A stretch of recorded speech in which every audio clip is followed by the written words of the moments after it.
Halo, selamat sore. Welcome back to my channel. Kembali bersamaku Aan Anugrah. Sore hari ini em, sengaja aku jalan-jalan.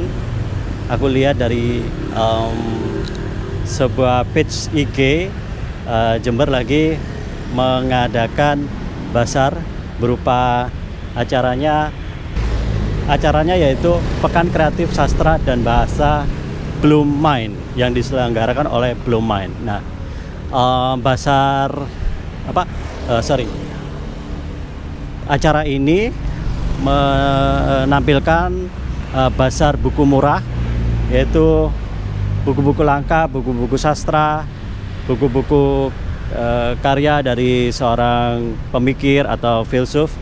Nah, tentunya aku akan mengajak kalian untuk masuk ke dalam dan menemui seseorang yang nanti aku tanya-tanya sebentar.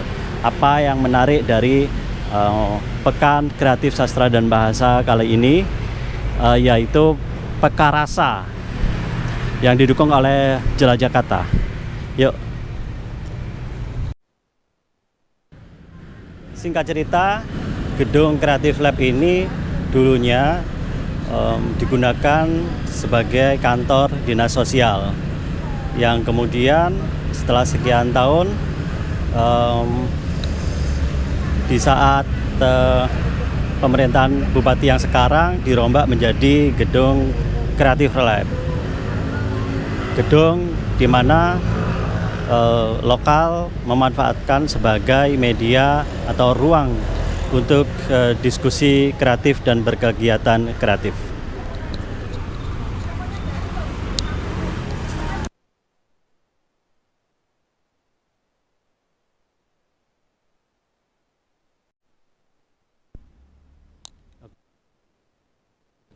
Bangunan yang difasilitasi oleh Pemkab Jember ini juga bisa diperuntukkan untuk kegiatan-kegiatan yang sifatnya kreatif buat lokal, yang tentunya ini diperuntukkan untuk edukasi dan tempat untuk menyalurkan kreativitas dan aspirasi. Salut.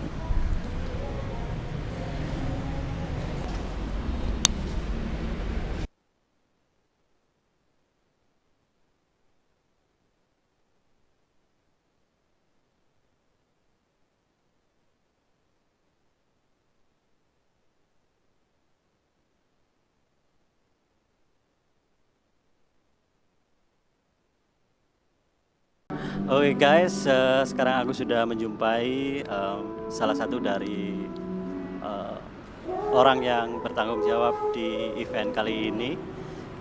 Kita sapa Mbak Tika. Selamat sore. Selamat sore. Iya, oke. Akhirnya aku bisa duduk di meja ini dan menemui Mbak Tika. Aku mau tanya-tanya ini, Mbak Tika. Ini kan pertama kali aku ke sini dan aku lihat di sini ada event yang cukup meriah, yaitu Pekarasa, Pekan Kreatif Sastra dan Bahasa. Boleh diceritakan sedikit tentang event ini?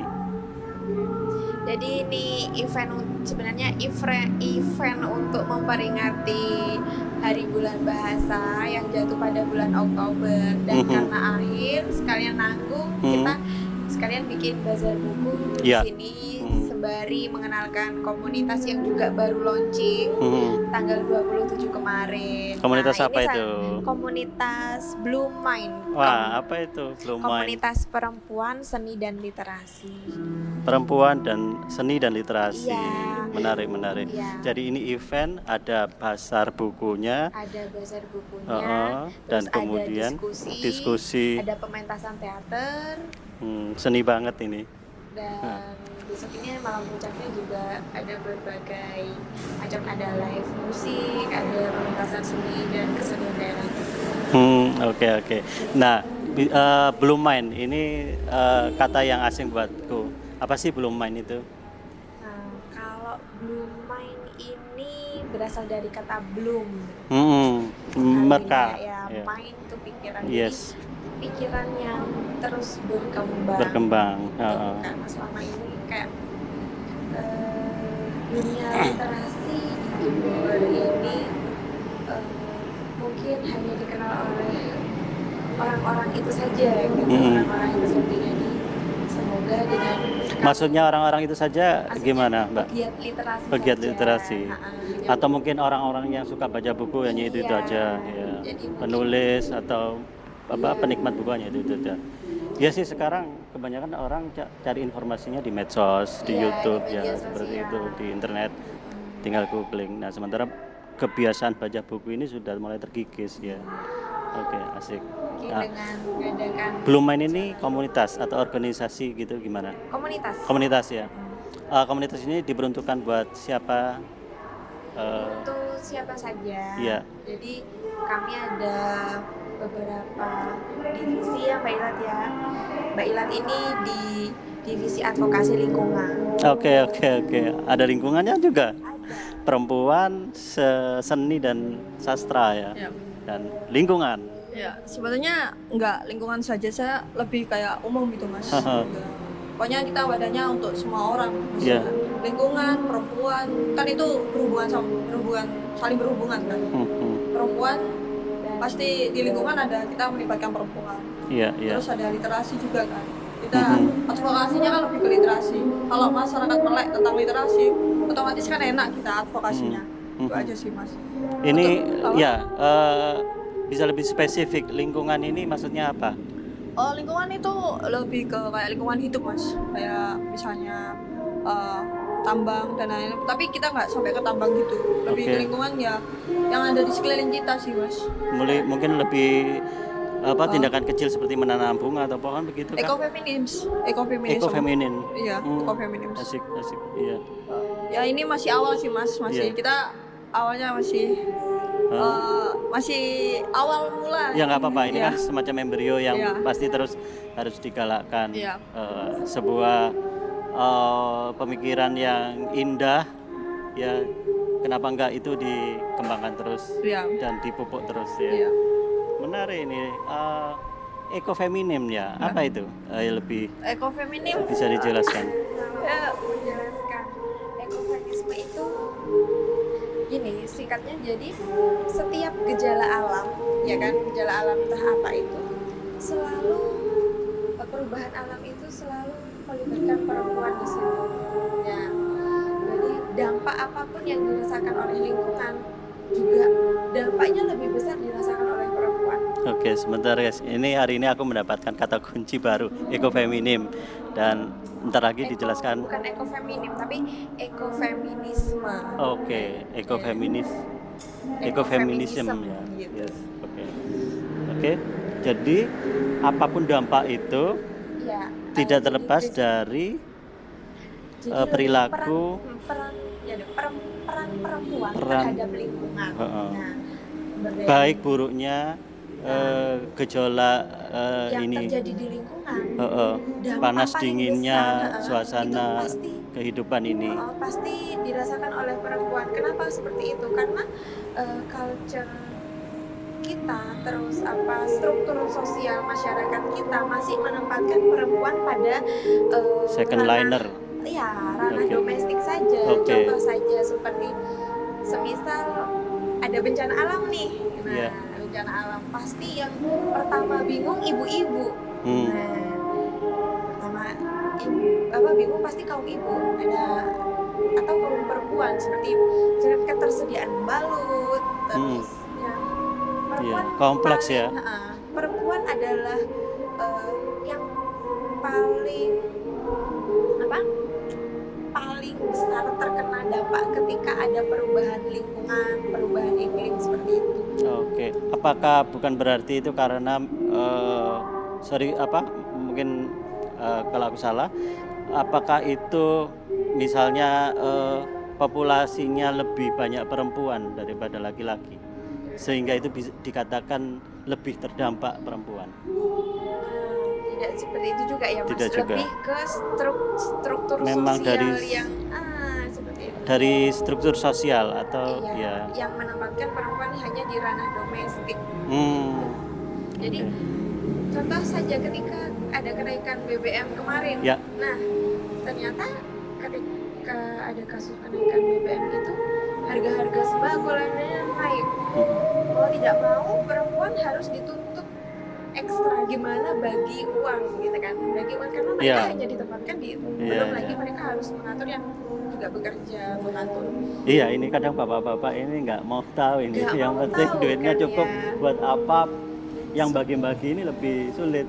Iya. Bagaimana portofolio keuangan keluarga ini Nah, jadi ketika dijaga.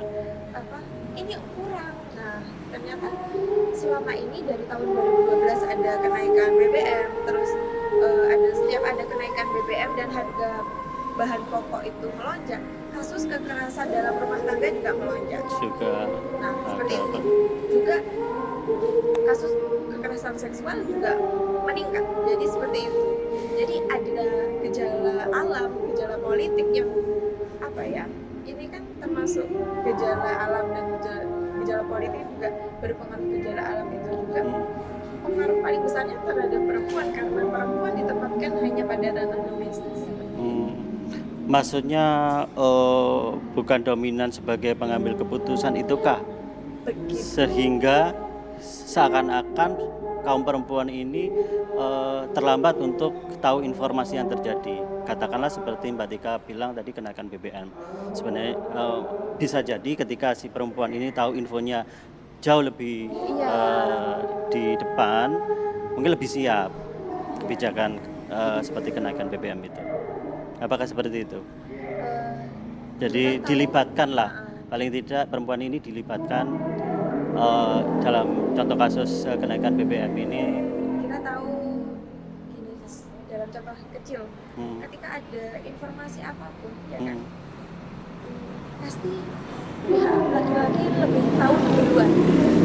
Ketika ada perubahan politik tertentu, biasanya kaum laki-laki ini lebih tahu duluan. Mungkin karena mereka bekerja di luar. Karena ya kan, mereka bekerja di luar, lebih sering berinteraksi dengan orang luar. Sedangkan kalau perempuan kan biasanya lebih banyak meskipun mereka bekerja, tapi setelah bekerja mereka di rumah. Okay. Nah, kalau laki-laki mereka masih bisa berinteraksi di luar. Bisa jadi seperti itu. Ya, oke. Juga apa ya? Kecepatan mendapat informasi, benar juga. Cuman sekarang dengan mudahnya orang akses informasi media sosial, seperti aku dengan istri membicarakan kenaikan BBM, itu ya gara-gara saya tahunya di medsos, bukan dari teman ketika aku nongkrong misalkan seperti itu. Asik, ini sepertinya suatu cita-cita yang luhur menurutku dengan dibentuknya Blue Mind ini. Tentunya pasti ada manfaat yang semacam value yang mau dikeluarkan dari Blue Mind ini ya. Oke. Terus kembali ke Pekarasa ini event yang menarik ini apa aja ini? Ini kan mulai dari tanggal berapa sampai tanggal berapa? Ini dari tanggal 27 Oktober dimulai dengan diskusi budaya dengan Gus Oong, budayawan nasional. Terus berlanjut tanggal 28. Ini ada berapa? 28-nya ini tanggal diskusi awal mula Gus Oong, terus 28-nya kita ada acara pementasan bulan bahasa itu. Pementasan bulan bahasa. Ya, terus untuk tanggal 29-nya kita pelatihan gambar. Waktu itu anak-anak yang kecil, 29. Ya? 29-nya mohon maaf, 29-nya Gelanggang, teater Gelanggang. Hampir tiap hari ada event. Oh iya, tiap hari emang ada Mas. Terus di tanggal 30-nya kita pelatihan gambar dengan anak-anak. Terus di tanggal 31 kemarin kita ada acara perangkai bunga. Iya. Terus di tanggal 1 November ini tadi yang acara parenting oleh Dr. Retno dan Dr. Dewi. Ya, di tanggal selanjutnya ada masih ada besok.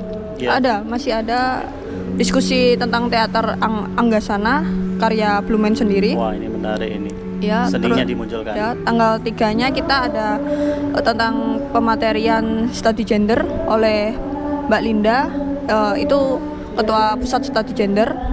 Dan di tanggal 3-nya Empatnya Keren, itu keren. Mbak Zuhana, itu jurnalis Moabai, itu jurnalis lingkungan. Kita mau tentang jurnalistik sih, jurnalistik tentang tentang pendekatannya ekofeminisme. Terus di puncak acaranya di tanggal 5 gitu. Tanggal 5. Iya, Apa itu acaranya? tampilan seni sih mas. Apa? Tampilan seni. Penampilan seni. Iya. Acaranya daging-daging semua guys.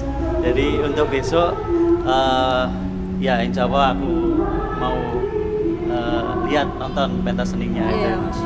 Oke. Semoga lancar aja ya. Iya, iya, kita pasti ketemu lagi besok insya Allah. Iya, Mas. Baik Mbak Tika, ngobrol-ngobrol santainya Iya. sore hari ini.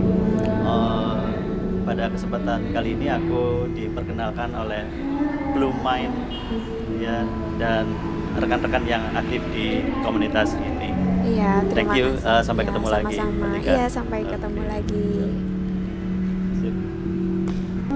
Itu tadi obrolan santai bersama Kak Tika, pegiat dari Blue Mind yang diadakan di Jember Creative Lab. Kita ikuti episode selanjutnya bersama Aan Anugrah.